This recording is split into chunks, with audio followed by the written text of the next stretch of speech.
Hello, আসসালামু আলাইকুম। কেমন আছেন বন্ধুরা? দেখেন আজকে আমি চাটনি বানাম। কি উপকরণ দিয়ে চাটনি বানাই তাই আপনাদেরকে শেয়ার করছি। দেখেন আমি ছোটো বাটির 1 বাটি হরিহ চা ছাঁকনিতে আমি ভালো করে ঘষে ধুয়ে নিচ্ছি। পরিমাণ মতো লবণ দিয়ে দিচ্ছি আর 3টা কাঁচা লঙ্কা দিচ্ছি। বেশি দিব না, ঝাল হবে, ছোটো বড় সবাই খেতে চাবে। আর বড় একটা পেঁয়াজ কুচি করে দিয়ে দিচ্ছি, এই জন্য বাটা সুবিধা হয়। আর এইগুলো টাকা পাতা বলে, টাকা পাতা গ্যাস্ট্রিকের পক্ষে খুব একটা উপকার পাওয়া যায়।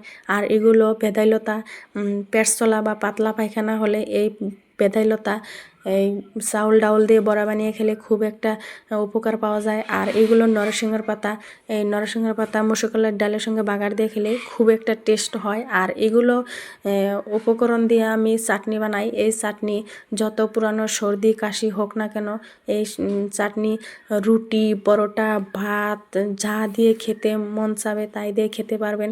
এই চাটনি আমাদের বাড়িতে ছোট বড় সবাই খেতে পছন্দ করে। এই চাটনি বিশেষ করে পেটের পক্ষে খুবই একটা উপকার পাওয়া যায়। আর বিশেষ করে রোজার দিনে মাছ মাংস খেতে মন চায় না, মরিচ বাটা বা চাটনি খেতে মন চায়। খুবই একটা উপকার পাওয়া যায়। এই চাটনি বানিয়ে খেয়ে দেখবেন, বাড়িতে ট্রাই করে দেখবেন, বাড়িতে না থাকলে বাজারে পাওয়া যায়, খেয়ে দেখবেন।